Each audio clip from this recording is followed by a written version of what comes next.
আসসালামু আলাইকুম।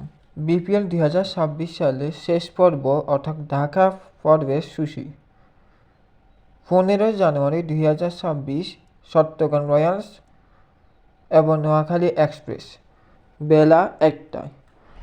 15 জানুয়ারি Rajshahi Warriors Sylhet Titans সন্ধ্যে 6টা। 16 জানুয়ারি রংপুর রাইডার্স ঢাকা ক্যাপিটালস বেলা 2টায়। 16 জানুয়ারি চট্টগ্রাম রয়্যালস রাজশাহী ওয়ারিয়র্স সন্ধ্যে 7টা। 17 জানুয়ারি রংপুর রাইডার্স নোয়াখালী এক্সপ্রেস বেলা 1টায়। 17 জানুয়ারি চট্টগ্রাম রয়্যালস ঢাকা ক্যাপিটালস সন্ধ্যে 6টা। 19 জানুয়ারি এলিমিনেটস তৃতীয় ও চতুর্থ পর্ব বেলা 1টা। 19 জানুয়ারি প্রথম কোয়ালিফাই প্রথম ও দ্বিতীয় সন্ধ্যে 6টা। 21 জানুয়ারির দ্বিতীয় কোয়ালিফাই সন্ধ্যে 6টা।